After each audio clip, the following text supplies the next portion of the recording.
And good afternoon, Philadelphia. Welcome back to the Conservative Voice on WWDB. This is your host, Gary Heasley. I'm in the studio with Ada once again. Ada, welcome back. Hello. Happy Friday. Happy Friday to you. I think this is going to be an interesting, this is going to be a great show. It's going to be fun. It's going to move fast. Last week was fun. Really that was fascinating. Yes. And having Victor Davis Hanson was great. I mean, Alex Newman really shocked people. I mean, what he had to say was really, enlightening to a lot of folks. So this week, what we're going to do, we got a lot to cover in the first half hour, and then we're going to go to a rancher. Because for folks that aren't in the cattle business or haven't been paying attention to this, there's been this sort of what I call the beef war of 2025. And it's Donald Trump came out and made a comment about importing beef from Argentina, and that was seized upon by a lot of people that are opposed to the American agenda and turned into an anti-America First, anti-MAGA kind of thing. Of course, it's not. And so we dug into it a bit. We spent some time looking at it. We've talked about it in town halls now. We've talked about it on the radio a little bit. But we're going to bring a rancher in, fifth-generation guy, who I've been going back and forth with on this, and I think it's going to be illuminating. But when you look at this situation with the cattle and beef industry, you really see a microcosm that explains small business. It explains what's happened as the government overreach has come and totally transformed industries, made things unprofitable. And we're going to go through some of that today. So we're going to have a rancher on. I'm looking forward to this a lot. We've not had him on before.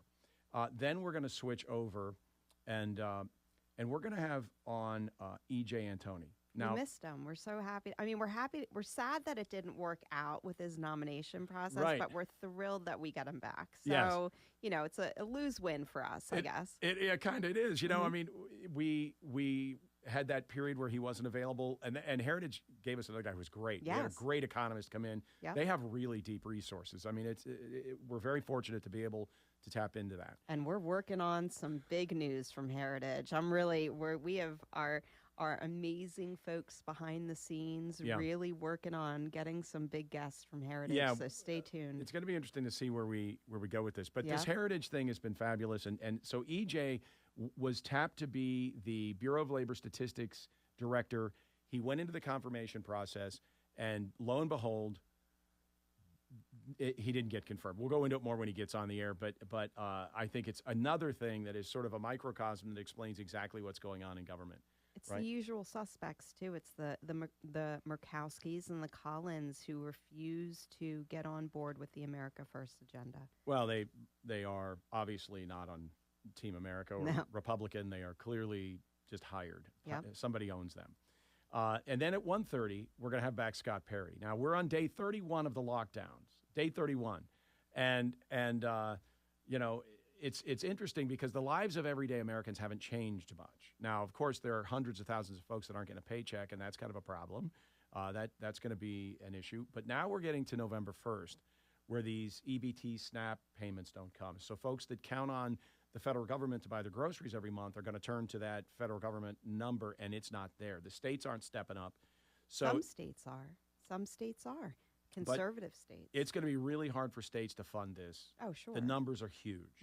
So we're going to talk a bit about the lockdown and or the shutdown and what it means and what the plan is going forward. As you know, Scott Perry is a Republican from Pennsylvania. He's from sort of, I think, around like the Harrisburg area, if you will, or that region. And he's a member of the Freedom Caucus in the U.S. House. So, he is one of the small number of Republicans or members of Congress that lean into the fight on behalf of the country. So we're excited to have him. So this is going to be a great show. And for those that are paying attention to the calendar, happy Halloween. Now, I will tell you, we brought in a new engineer in the booth today who is going to be helping us out, and we're looking forward. Now, I don't know exactly how that's going to go because at some point he may just snap and we may have a problem in the room, right? Hey. That is a scary-looking dude.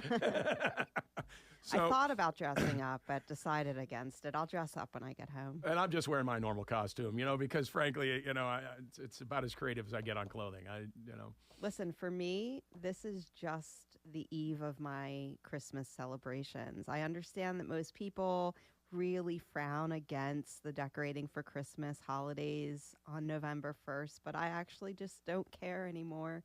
And I'm decorating November 1st. That's when we're going to start decking the halls at my house. So, we're not skipping Thanksgiving. Thanksgiving gets its own day in November, a whole day. It's a Thursday. We're going to celebrate the heck out of November or out of Thanksgiving. But for all of the other days in November, we'll be celebrating Christmas at my house. So you start early and go at it hard. And I go late too. I stay until February. It just makes everything better as far as I'm concerned. So that's what we're doing at my house. That's great. Now, for those that want to follow us and are wondering how, WWDB has an app that you can download to your Android or Apple phone. It's really easy to click on and listen live. That is really simple if you're not within Philadelphia. The easiest way, of course, is to turn on an AM radio to 860 in Philadelphia. Yep. But many of our listeners are in other parts of the state, other states, other some of them are fairly distant. And so they're listening either on the app or on the website. But you can also catch us on X, Facebook, and Rumble, where we live stream.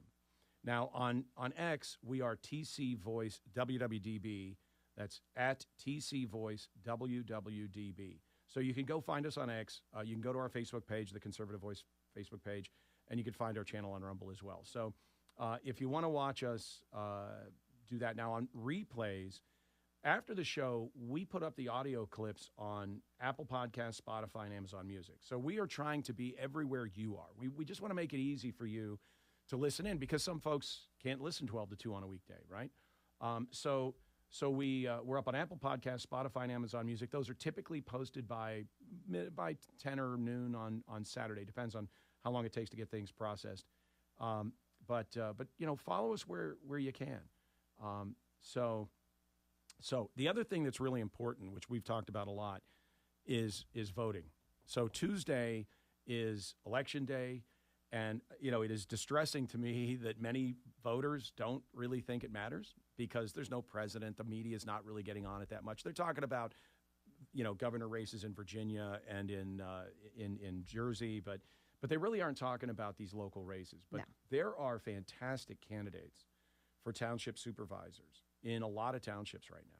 I mean, people that have incredibly good skill sets that are very well prepared to be in that role who actually aren't corrupt. And if you start looking at townships, you start asking the question, where's the money go?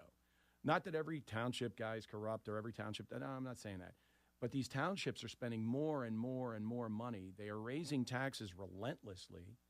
They're adding income taxes where they never had one before. And it's just like the school boards, the counties, and the state. They're just ravenous in this appetite for an endless supply of your cash, and they don't think there should be a limit.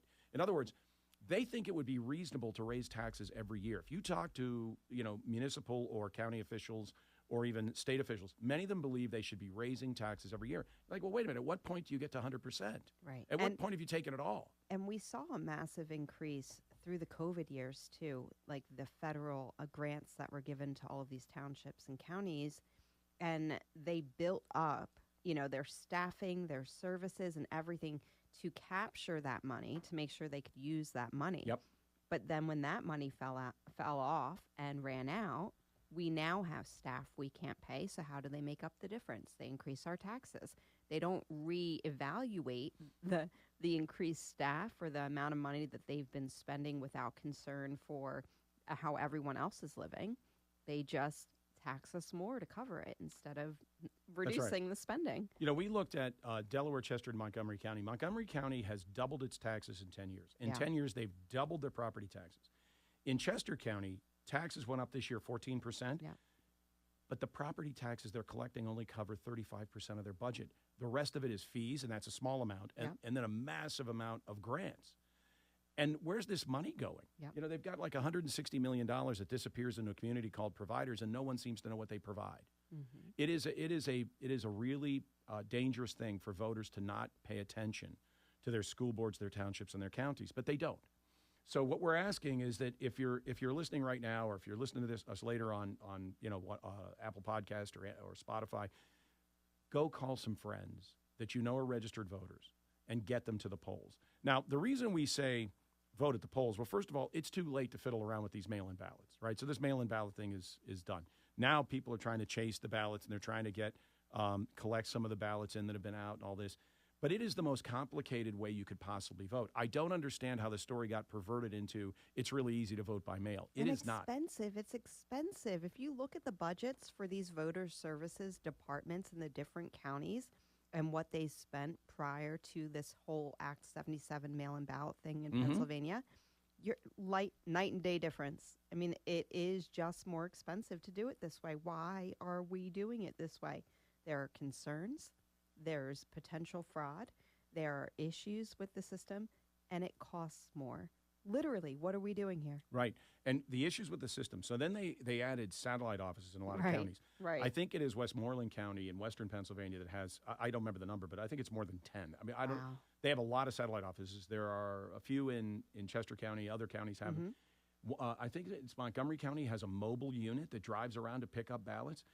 Here's the problem. The internal controls around those units are zero. Right. They don't have internal controls. So the normal control process that you see when you go to a precinct and vote in person, that is out the door. Yep. So in 2020, when Trump won and somehow 81 million votes showed up, they did a survey in Florida, and they saw that 1 in 5, 20% of their ballots that were voted by mail were fraudulent. Yeah. 1 in 5. Yeah. So they rewrote their election laws to tighten up controls. They didn't get rid of mail-in ballots, unfortunately, but they tightened it up. Pennsylvania, on the other hand, has gone the other way by using this Governor Shapiro move to get people registered at the motor vehicles and wherever else they can. And then they're just sending these out. I had a guy tell me the other day that his son, I'm going to try to get this right, his son hasn't lived with him for, 10 years or something, or 20 years. He got 3 mail-in ballots for his kid. I saw that, yeah. Right? Right. So these things are inherently insecure. And here's the other problem. A lot of the people that are voting by mail are what they call low propensity voters. These are people that don't vote often. And so they're not heavily informed on the issues and the people that they're voting for. Yeah, they don't know what they're doing. Right. So who do they hear from last?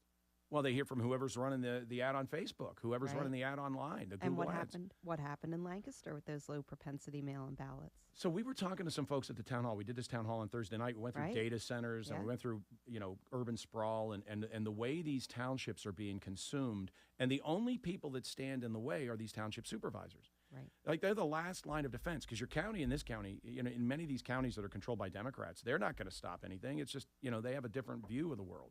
They want urbanization everywhere. They sure do. So, you can't count on the county. The state, is not particularly helpful. I mean, the state legislature is not, a reliable source. So your last line of defense are your township supervisors. And if you don't have the right ones, you better get them on Tuesday. Yeah. Because these data centers are popping up everywhere and look at the big investment. At what cost to the community? At what cost to your power bill? What's it going to do to your water supply? Yeah, the water is a big issue that's really coming up right now. I was not aware of the water issues. I think the ChatGPT is related to Georgia, and every time people are using ChatGPT like Google, and apparently every time you look something up on ChatGPT, someone else in Georgia can't shower. So we have to figure it out. We've got to do something. First of all, don't use ChatGPT like Google. Use Google for Google, Yes.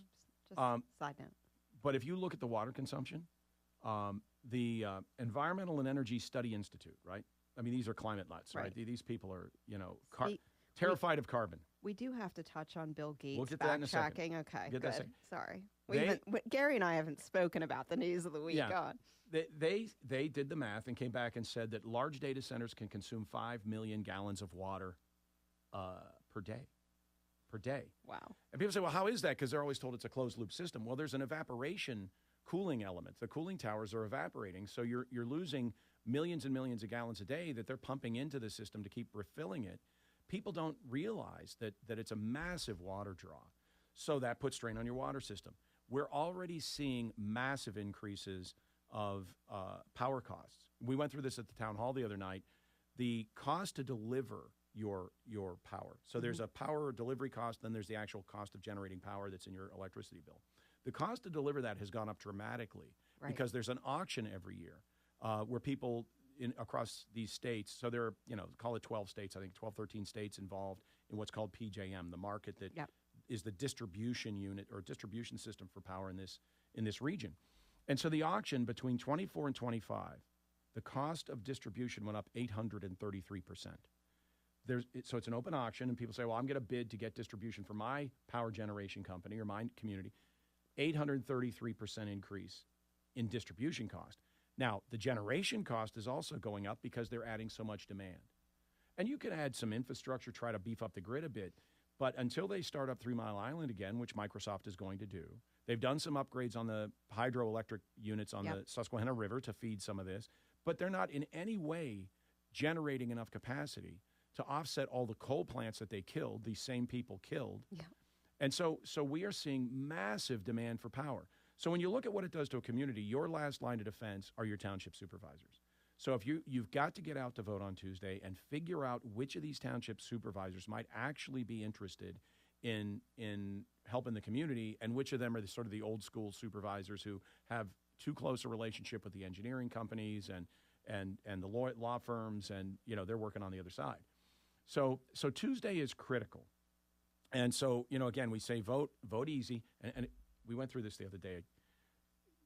What they did this year is they set up a polling place in your precinct, just minutes from your home, staffed with volunteers and county people. And there's a judge of elections at every one that oversees the process to make sure the controls are working. They've got observers that come from both political parties, Democrat and Republican, sometimes even like a Green Party, or, the Libertarians will have someone there. So there's oversight. You walk up, there's a person typically standing there, maybe a precinct committee person or a volunteer. I'll be there. I'll be at polls all day on Tuesday.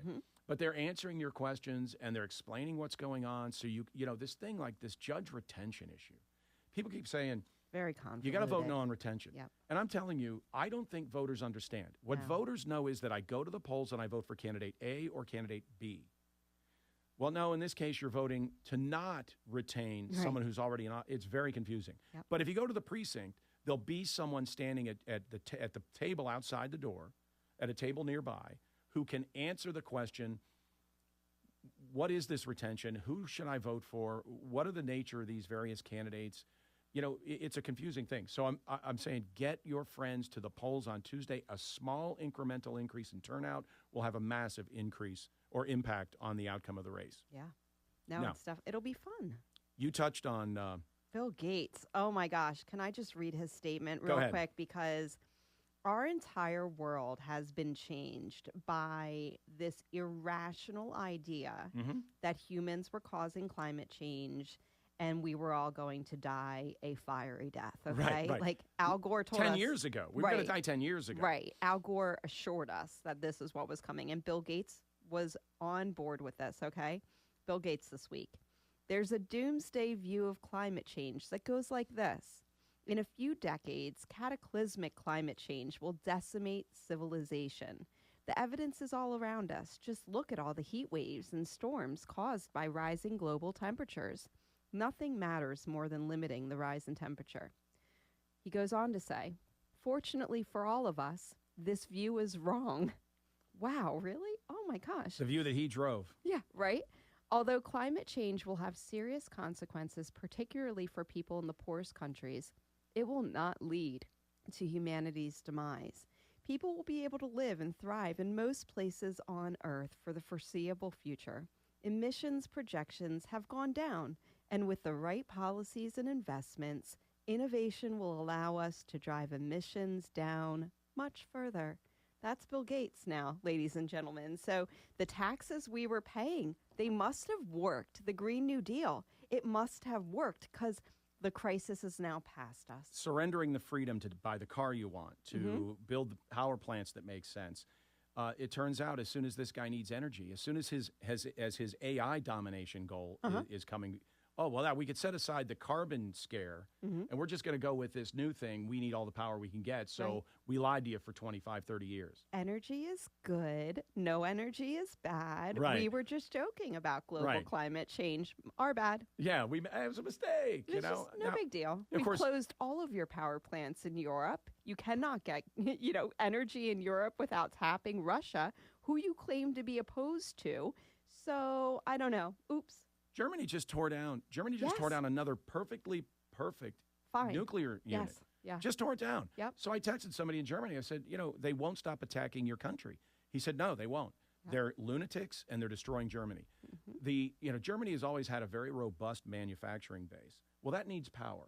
They have consistently taken away the low-cost, high-reliability base load and replaced it with high-cost, low-reliability, intermittent supply. And so the German manufacturing is in dire straits. Yeah. The cost of power in Germany's gone up. So this guy, he moved, and he moved to a new apartment in a new town. He ends up buying an electric car. He told me, I can't afford to buy a gas car.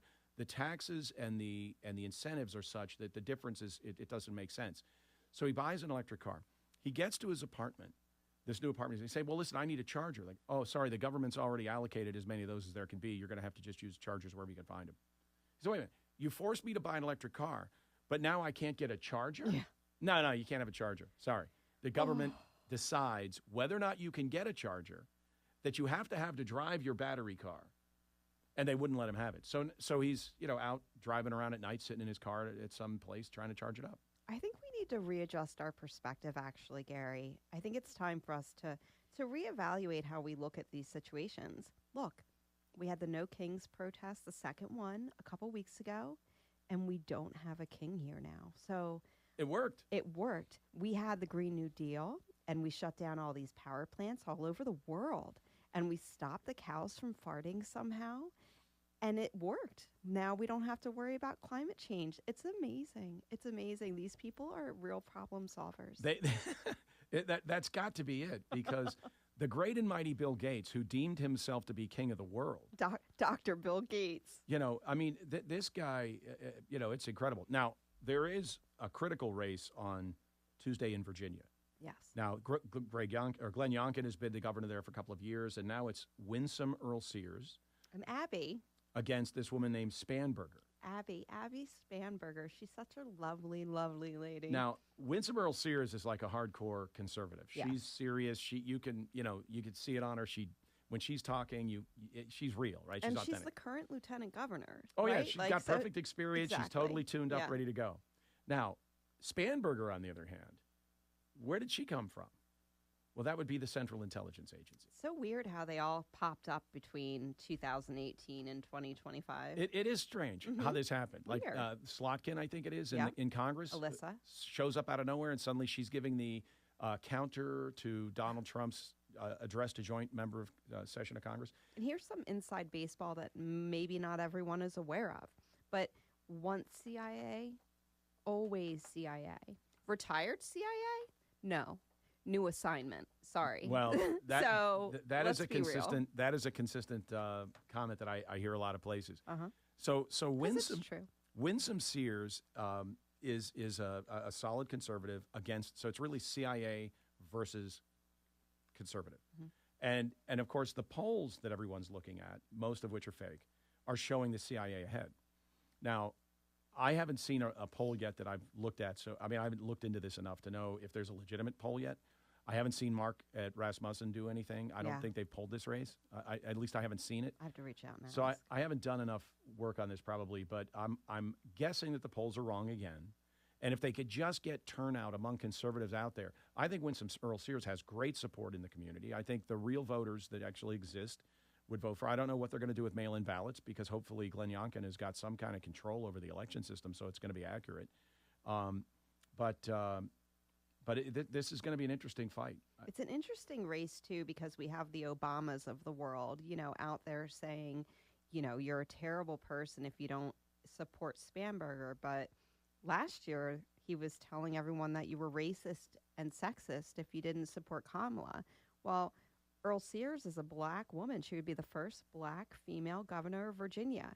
And Obama's working against her? It's such an oddity. It's so weird.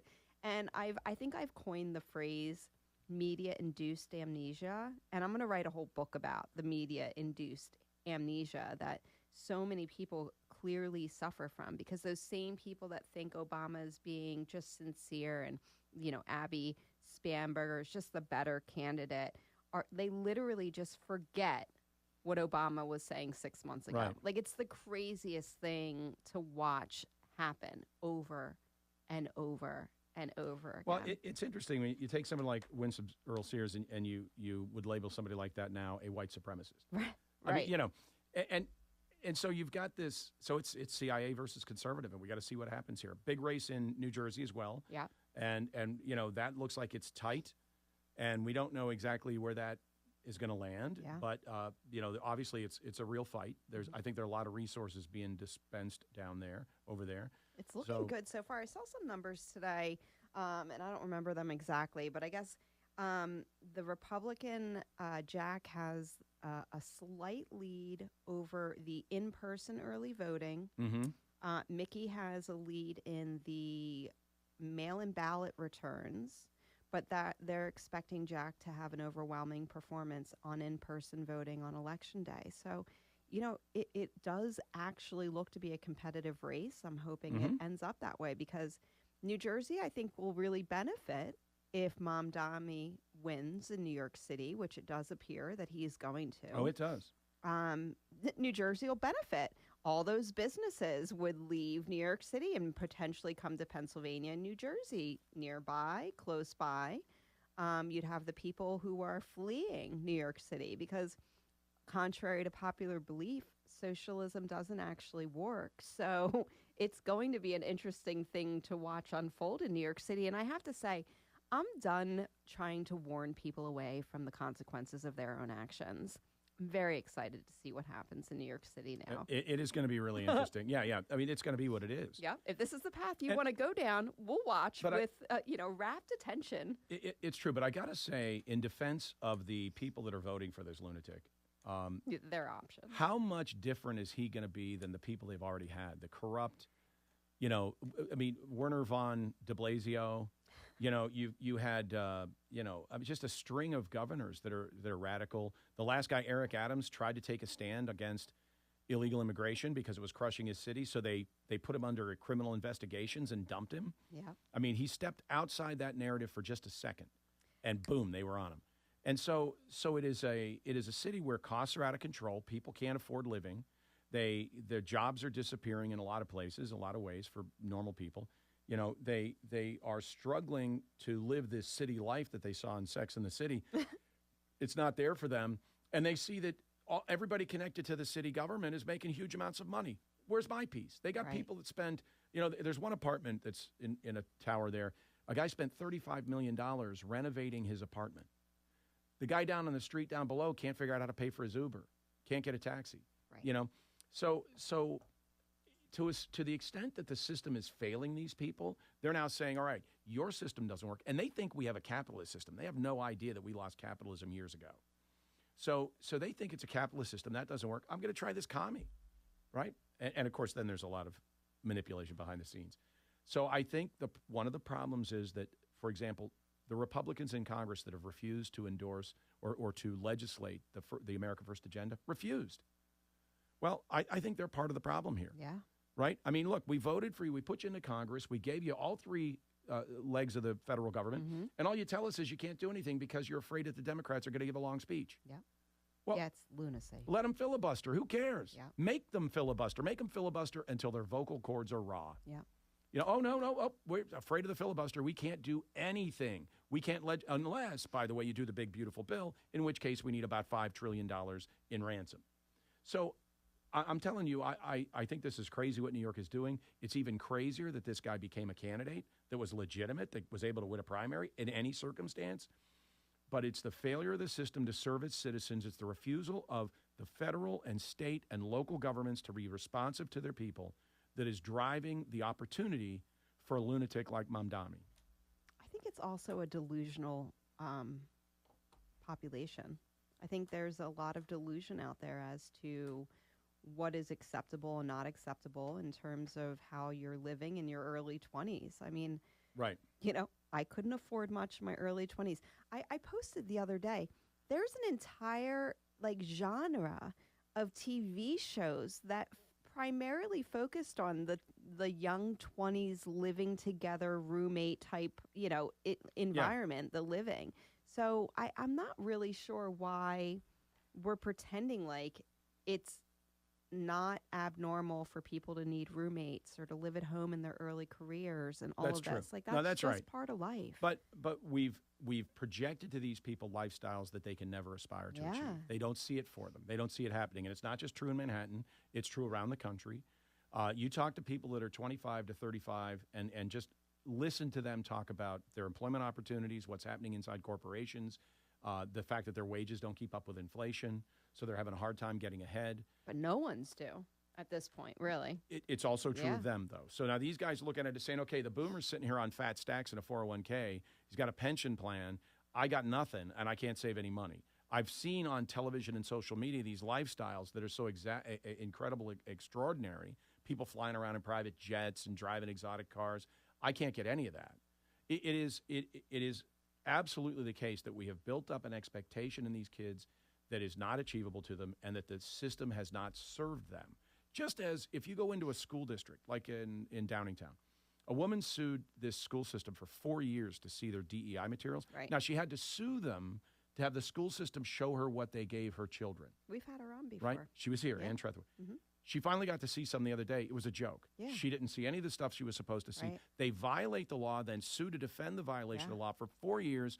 That is a government that's not only not being responsive, it's at war with its parents. And that's a school board. Yeah. Imagine the corruption in New York. So I'm not saying that these kids are making a good decision. They're these voters. I think it's largely younger people. What I'm saying is I don't think we've given them good choices. So the system has failed them.